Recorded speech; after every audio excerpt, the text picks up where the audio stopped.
Bienvenidos una vez más a nuestro noticiario semanal de HM Televisión. HM Televisión presenta online y de manera gratuita Tú vas conmigo, Mártires Carmelitas de Guadalajara, un documental que relata la vida y martirio de 3 hijas del Carmelo: la beata María Pilar de San Francisco de Borja, la beata Teresa del Niño Jesús y de San Juan de la Cruz y la beata Ángeles de San José.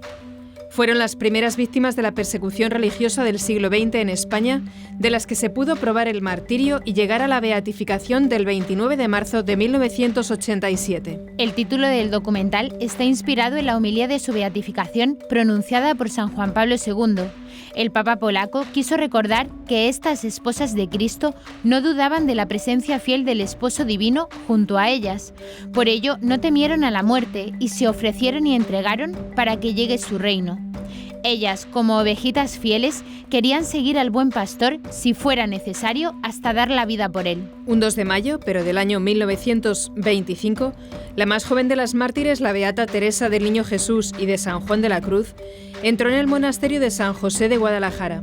Su trayectoria fue corta, pero fecunda, pues solo después de 11 años de vida religiosa consumó su ofrenda con el martirio junto con la beata María Pilar de San Francisco de Borja y la beata María Ángeles de San José. En este documental, HM Televisión ha querido recoger el testimonio de vida y martirio de estas 3 azucenas para volver a proponerlas como ejemplo de santidad, de amor, de perdón, de fidelidad. Su confianza en Dios las hizo exclamar en momentos de tanto sufrimiento: «Nada temo, tú vas conmigo». Estas 3 mujeres forman parte del ejército de mártires que murieron por su fe durante la persecución religiosa del siglo XX en España. De hecho, fueron las primeras víctimas de la persecución religiosa española de 1936 en ser beatificadas. Se trata de 3 mujeres de 59, 31 y 27 años, desarmadas y absolutamente inocentes, que fueron disparadas a plena luz del día en las calles de Guadalajara. En la investigación realizada tras su muerte quedó confirmada que la causa de su martirio, ocurrida el 24 de julio de 1936, fue el odio a la fe. En este documental reúnen a expertos que hablan de las beatas mártires carmelitas de Guadalajara y de las circunstancias de su martirio.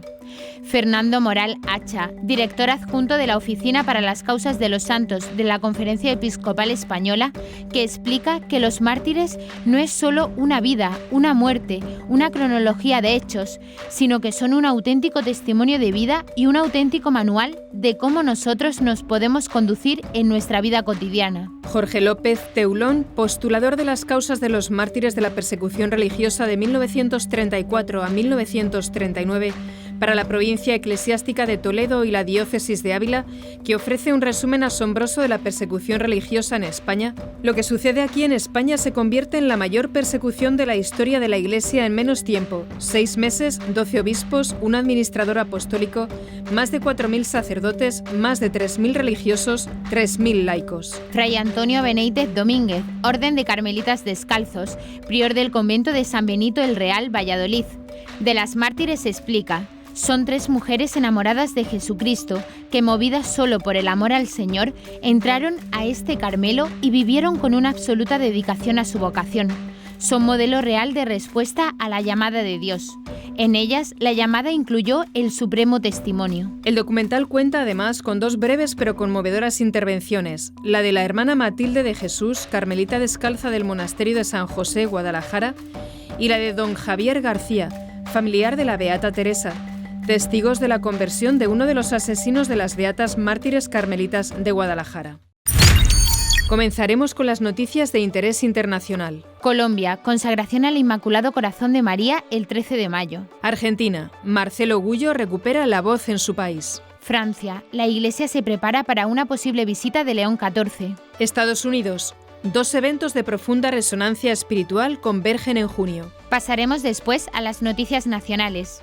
La Iglesia impulsa en Pamplona su nuevo Plan Nacional de Pastoral Juvenil. El viaje del Papa recorrerá 2.500 kilómetros en 6 días. Se hará un manto a la Virgen del Pilar como madre de los cristianos perseguidos. Y por último comentaremos algunas de las noticias más destacadas de la Santa Sede. Pormenores inéditos del cónclave a un año de la elección del Papa. León XIV afirma que la violencia es un último recurso. Catequesis sobre la Lumen Gentium. El próximo 13 de mayo, fiesta de la Virgen de Fátima, Colombia será consagrada al Inmaculado Corazón de María en el marco del Cuarto Rosario Nacional por la Paz y la Reconciliación. El Cuarto Rosario Nacional, organizado por varios grupos de laicos y apoyado por los obispos colombianos, se llevará a cabo con el lema «La paz y la reconciliación de Colombia se construyen desde la conversión de tu corazón». La jornada tendrá dos momentos principales. El primero será en la Catedral de Bogotá a las 11 de la mañana con el rezo del Rosario, la celebración de la misa y la consagración del país al Inmaculado Corazón de María. El rezo del Rosario será dirigido por el párroco de la catedral, padre Sergio Pulido Gutiérrez, mientras que la Eucaristía y la consagración serán presididas por el presidente del Episcopado, Monseñor Francisco Javier Múnera. El segundo momento comenzará a las 5 de la tarde en la Plaza de Bolívar de Bogotá, donde tendrá lugar la adoración eucarística, la procesión y el rezo del Santo Rosario con antorchas. Los organizadores indicaron que durante la oración mariana se pedirá a María que interceda por la conversión de los colombianos para alcanzar la paz y la reconciliación. Monseñor Múnera Correa invitó a los colombianos que viven dentro y fuera del país a unirse el 13 de mayo al gran acto de consagración al Corazón Inmaculado de la Virgen María. Le pediremos a la Madre del Señor que avive en nosotros la esperanza, sostenga la unidad y suplique por la reconciliación y la paz de todos los colombianos, indicó el presidente del Episcopado. El libro Madre Patria deja de estar vetado en Argentina gracias a Javier Riera, de la editorial Biblos, que ha tenido el coraje de romper ese boicot. Su autor, Marcelo Gullo, explica que un libro cuyo título es Madre Patria es inadmisible para el poder mundial y que por eso fue vetado su libro 5 años en la propia Argentina. Por este motivo, Marcelo expresa su gran alegría personal, pero fundamentalmente porque se comenzará un debate en Argentina en donde hasta ahora ha reinado la leyenda negra. Esto supone que por fin los jóvenes tendrán otra versión de la historia y podrán darse cuenta de que les han mentido. En entrevista realizada por Javier Navascués, Marcelo Gullo explica que en los últimos años la leyenda negra se ha impuesto fomentada por el progresismo y el liberalismo. La leyenda negra es la falsa historia de España contada por los enemigos de España y que lleva al fundamentalismo indigenista. La izquierda en Argentina y en toda Hispanoamérica ha sido la mano de obra más barata del imperialismo norteamericano. La izquierda cipaya nunca se dio cuenta que el imperialismo anglosajón fue el creador de la leyenda negra justamente para provocar la balcanización de las repúblicas hispánicas, dijo el autor. Para Marcelo Gullo, la publicación de su libro es una alegría personal, ya que fue boicoteado en Argentina. Se estaba boicoteando porque en Argentina, pese al cambio de gobierno, hay una hegemonía progresista, que es como la hegemonía liberal. Ambas son profundamente antihispánicas. El poder presentarlo en Buenos Aires con una nueva editorial supone haber roto el veto que pesaba sobre esta obra. En este sentido, Marcelo destaca su agradecimiento a Javier Riera, de la editorial Biblos, por haber tenido el coraje de romper ese veto. El autor espera que la edición tenga en Argentina el éxito que ha tenido ya en otros países, porque la leyenda negra es un tiro sobre elevación al catolicismo y explica que se critica a España y se dice que la única conquista mala es la conquista española de América. Pero nadie habla del genocidio de los ingleses en Tasmania, donde no dejaron una sola persona con vida. Nadie habla mal de la conquista árabe de Egipto, que se hizo a sangre y fuego. Se habla mal de la conquista española de América porque España hizo católica a Hispanoamérica. La Iglesia Católica en Francia se alista para recibir al Papa León XIV en una posible visita apostólica que podría concretarse a finales de septiembre de 2026, según informó la Conferencia de los Obispos de Francia en un comunicado difundido el 6 de mayo. De acuerdo con el texto, el pontífice ha sido invitado oficialmente por los obispos franceses. La invitación fue realizada por el cardenal Jean-Marc Abelin, presidente del Episcopado francés, en nombre de la Conferencia de los Obispos de Francia y en vínculo con el nuncio apostólico. El respaldo político también ha estado presente. Según el documento, esta invitación ha sido apoyada por el presidente de la República Francesa, Emmanuel Macron, durante su encuentro con León XIV en Roma el 10 de abril pasado. Aunque aún no hay confirmación oficial del Vaticano, los obispos adelantaron que este viaje apostólico podría tener lugar a finales de septiembre. En ese contexto, el cardenal Abelin destacó la cercanía del Papa con el país europeo. León XIV ha expresado en diversas ocasiones la gran estima que tiene por nuestro país y por nuestra historia espiritual. El purpurado también reveló avances en la planificación del viaje. He tenido varios momentos de trabajo con el Papa, incluyendo la semana pasada, durante los cuales hemos elaborado un primer borrador del programa, explicó. Asimismo, subrayó el sentido pastoral de la eventual visita. Su visita será una ocasión para compartir con el Papa lo que vive nuestra Iglesia en Francia y dejarnos animar por su palabra. En cuanto al itinerario, el comunicado indica que el Santo Padre podría dirigirse a París y Lourdes, dos lugares emblemáticos en el país. Mientras se espera el anuncio oficial por parte de la Santa Sede, los obispos pidieron a los fieles acompañar espiritualmente este proceso. En el marco de las celebraciones por el 250 aniversario de la independencia de los Estados Unidos, dos eventos de profunda resonancia espiritual convergen en junio de 2026. La Conferencia de Obispos Católicos de los Estados Unidos ha confirmado que el 11 de junio realizará una consagración nacional al Sagrado Corazón de Jesús, acto que coincidirá con el estreno en salas estadounidenses del 9 al 14 de junio del docudrama francés titulado Sagrado Corazón, dirigido por el matrimonio católico Steven y Sabrina Gulen. La película narra con detalle las apariciones de Jesucristo a Santa Margarita María de Alacoque en Paray-le-Monial, Francia, durante el siglo XVII. Apariciones que transformaron la espiritualidad occidental e impulsaron la devoción al Sagrado Corazón que hoy celebra la Iglesia Universal. Tras su estreno en Francia en octubre de 2025, la producción enfrentó una resistencia activa por parte de sectores anticatólicos. Empresas estatales francesas se negaron a publicitar la película en espacios públicos. La respuesta del público, sin embargo, fue una contundente desmentida a quienes pretendían silenciarla. El film vendió casi 500.000 de entradas, batió récords de asistencia en salas francesas y fue señalado como el motor de una notable oleada de conversiones en el país galo. La llegada del Sagrado Corazón a suelo americano ha sido interpretada como un gesto cargado de simbolismo histórico. En 1886, con ocasión del primer centenario de los Estados Unidos, la Francia laica obsequió la emblemática Estatua de la Libertad como símbolo de los ideales republicanos compartidos. En 2026, para el 250 aniversario, Francia extiende su mano ofreciendo un contrapunto espiritual, no a un monumento de cobre, sino un testimonio cinematográfico de fe, conversión y amor divino. El estreno de la película se enmarca en un acontecimiento litúrgico de mayor alcance. El 11 de junio, los obispos de los Estados Unidos consagrarán el país al Sagrado Corazón de Jesús en un acto que sus promotores describen como una respuesta a la necesidad de sanación nacional. Se espera que parroquias de todo el país se unan en oración simultánea y que el docudrama sirva como herramienta de formación y reflexión espiritual para las familias en estas fechas.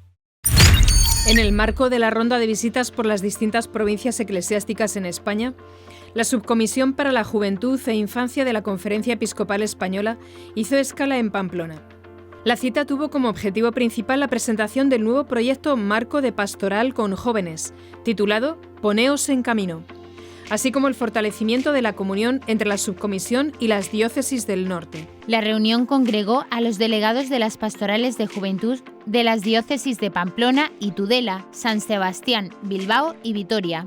En varios casos, los responsables diocesanos estuvieron acompañados por miembros de sus respectivos equipos, lo que enriqueció el diálogo y permitió compartir una visión más amplia de la realidad juvenil en estos territorios. Uno de los momentos más significativos de la jornada fue la participación del arzobispo Monseñor Florencio Rosselló, quien quiso hacerse presente para acompañar a los delegados en este espacio de trabajo conjunto. Los participantes valoraron muy positivamente la visita, destacando varios aspectos clave que fortalecen su trabajo diario. En primer lugar, subrayaron la importancia de contar con una visión amplia que trascienda las fronteras diocesanas. La subcomisión fue reconocida como un puente que facilita la creación de una red nacional, ayudando a abrir la mirada y a ser parte de una misión común. Asimismo, compartir las buenas prácticas que se desarrollan en otras diócesis de España fue una fuente de inspiración y renovación para la evangelización en Navarra y el País Vasco. Otro de los puntos destacados fue el propio Proyecto Marco, definido por los asistentes como una gran red de comunión. Este documento no solo ofrece orientaciones, sino que invita a contrastar la realidad pastoral de cada diócesis con una propuesta común, favoreciendo la unidad y el crecimiento compartido. El encuentro concluyó en un clima de gratitud por el acompañamiento constante que ofrece la Conferencia Episcopal Española. Los delegados coincidieron en que esta cercanía no solo facilita el trabajo técnico, sino que refuerza la conciencia de pertenecer a una misma Iglesia en misión. La Conferencia Episcopal Española ha presentado este miércoles el programa oficial del viaje apostólico de León XIV a España, que se desarrollará entre el 6 y el 12 de junio. El itinerario llevará al Papa a recorrer 2.500 kilómetros en 6 días, con paradas en 5 diócesis: Madrid, Barcelona, San Feliu, Canarias y Tenerife. 21 actos públicos y hasta 17 intervenciones entre discursos y homilías.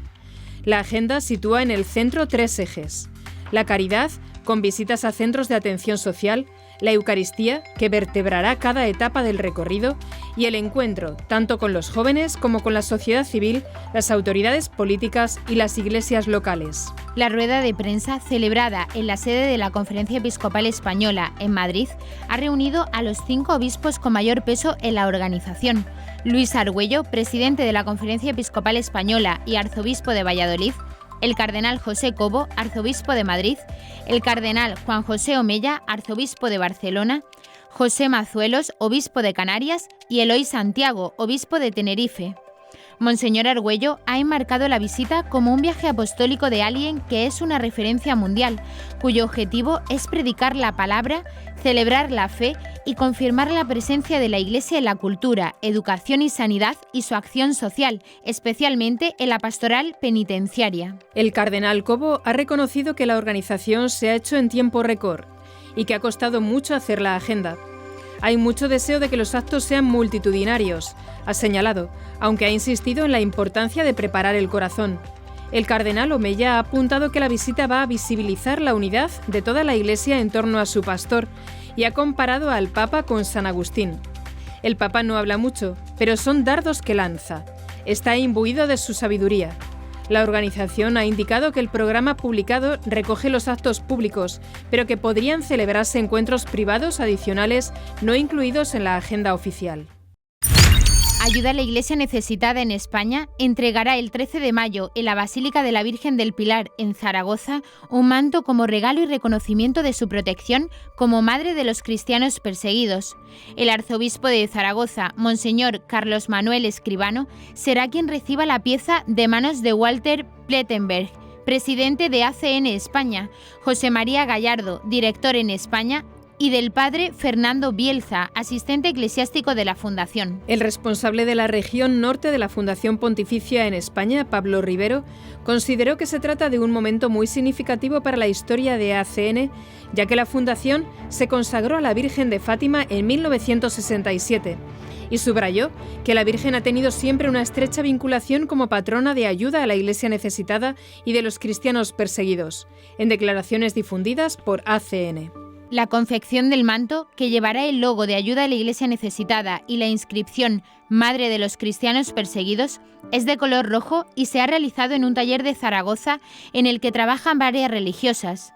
La pieza también incluye una cita del Apocalipsis: al que salga vencedor le daré una columna asentada. Este manto se une a la colección de más de 600 que se custodian en la sacristía de la Basílica de la Virgen del Pilar, que luce uno distinto cada día del año, excepto el 2 de cada mes, en recuerdo de la venida de la Virgen el 2 de enero, y cada día 12 en referencia a la fiesta del Pilar, que se celebra en octubre. Esos días se deja la columna sobre la que, según la tradición, la Madre de Dios alentó al apóstol Santiago el Mayor cuando trataba de evangelizar a los habitantes de las tierras de Hispania. Tras la ofrenda se oficiará una misa de acción de gracias por el 60 aniversario de la presencia de la Fundación Pontificia en España, con la que se concluye un año de celebraciones que se inició el mismo día de 2025, presidida por Monseñor Bernardito Auza, entonces nuncio apostólico en España. Mientras el mundo no quitaba la mirada de la chimenea instalada sobre el techo de la Capilla Sixtina, en su interior los cardenales imprimían un cambio radical en la vida de Robert Prevost, quien dejaba de ser quien era para convertirse en el Papa León XIV. Los pormenores inéditos del cónclave, las anécdotas vividas entre los muros vaticanos y la confirmación de que el cardenal americano y peruano de corazón nunca tuvo verdaderos contendientes están condensados en el libro El último cónclave, editorial ARPA, de los vaticanistas Elisabetta Piqué y Gerald O'Connell. El volumen fue publicado en español en noviembre pasado, en francés en febrero, en inglés en marzo y ahora en italiano. Entre las revelaciones más llamativas, los autores explican el motivo del prolongado retraso de la fumata negra en la primera jornada. Según relatan, los responsables de seguridad detectaron la presencia de una señal telefónica activa dentro de la Capilla Sixtina, a pesar de que el aislamiento debía ser absoluto. Tras las comprobaciones correspondientes, se descubrió que uno de los cardenales, de los más ancianos, llevaba un teléfono móvil en el bolsillo sin haberse percatado de ello. La obra está salpicada de episodios que reflejan tanto la tensión como la dimensión humana del cónclave. Se cuenta, por ejemplo, que una votación tuvo que repetirse después de que el cardenal español Carlos Osoro Sierra introdujera accidentalmente 2 papeletas en la urna que se habían quedado pegadas y en el recuento final salieron 134 votos en lugar de los 133 que tenían que haber sido según el número de cardenales. También se narra cómo algunos purpurados tuvieron que ser despertados en la Casa Santa Marta para acudir a la Sixtina, tras haberse quedado dormidos al no disponer de la alarma de sus teléfonos móviles prohibidos por la estricta incomunicación impuesta durante el proceso. El Vaticano decidió regalar despertadores a todos los cardenales electores. El Papa León XIV afirmó que la violencia debe ser siempre un último recurso y rechazó la afirmación del presidente de Estados Unidos, Donald Trump, de que él apoya que Irán tenga un arma nuclear. El presidente estadounidense ha dicho repetidamente que no quiere a un papa que piense que Irán debería tener un arma nuclear, a pesar de que el pontífice nunca ha respaldado esa postura y ha hablado consistentemente en contra de las armas nucleares. El Papa León XIV dijo este 5 de mayo que ya he hablado desde el primer momento de mi elección y ahora estamos cerca del aniversario. Dije, la paz esté con ustedes y la misión de la Iglesia es predicar el Evangelio, predicar la paz. Si alguien quiere criticarme por proclamar el Evangelio, que lo haga con veracidad. La Iglesia ha hablado durante años en contra de todas las armas nucleares, así que no hay duda al respecto. Y por eso simplemente espero ser escuchado por el valor de las palabras de Dios, dijo León a la prensa fuera de la villa papal de Castel Gandolfo antes de regresar a Roma tras una estancia de un día allí, 2 días antes de una reunión programada con el secretario de Estado de Estados Unidos, Marco Rubio. El Papa León respondió una pregunta de un periodista de WTN sobre si su afirmación de que Dios no escucha las oraciones de quienes hacen la guerra se aplica a todos los que toman las armas, incluso en defensa propia o solo a los agresores injustos. La defensa propia siempre ha sido permitida por la Iglesia, dijo el Papa. Hablar de guerra justa hoy es un problema muy complejo. Siempre creo que es mucho mejor entrar en diálogo que buscar armas y apoyar la industria armamentística, que gana miles y miles de millones de dólares cada año, en lugar de sentarse a la mesa a resolver nuestros problemas y usar el dinero para abordar cuestiones humanitarias, el hambre en el mundo, etc., afirmó León XIV. El Papa, en su catequesis de este miércoles en la Plaza de San Pedro, reiteró, como lo hicieron los padres conciliares en la Lumen Gentium, que la Iglesia custodia la esperanza que ilumina el camino hacia la meta final, el anuncio del reino de amor, de justicia y de paz, la patria celeste, y para ello está llamada a una conversión y renovación constantes, acompañando al pueblo peregrino de Dios, denunciando el mal en todas sus formas y anunciando con palabras y obras la salvación que Cristo quiere realizar para toda la humanidad. Siguiendo su serie de catequesis dedicada a la constitución del Concilio Vaticano II sobre la Iglesia, León XIV se detiene en el capítulo 7 para destacar su dimensión escatológica, para aclarar que a pesar de ser un aspecto muchas veces descuidado o minimizado, la dimensión esencial del camino de la Iglesia en el plano terrenal está siempre orientado hacia la meta final, que es la patria celeste. La Iglesia es el pueblo de Dios en camino en la historia. El fin de todo su obrar es el reino de Dios. Jesús dio comienzo a la Iglesia precisamente anunciando este reino de amor, de justicia y de paz. Por ello, estamos llamados a considerar la dimensión comunitaria y cósmica de la salvación en Cristo y a dirigir la mirada a ese horizonte final para medir y evaluar todo desde esa perspectiva. El Papa, al concluir, recuerda que en el horizonte del reino de Dios, los cristianos deben comprender que tanto los que hoy están cumpliendo su misión y todos los que ya han concluido su existencia terrenal están en un estadio de purificación o de bienaventuranza, forman una única iglesia en comunión de los bienes espirituales unidos en Cristo. Y hasta aquí nuestro informativo semanal. Esperamos que haya sido de su agrado.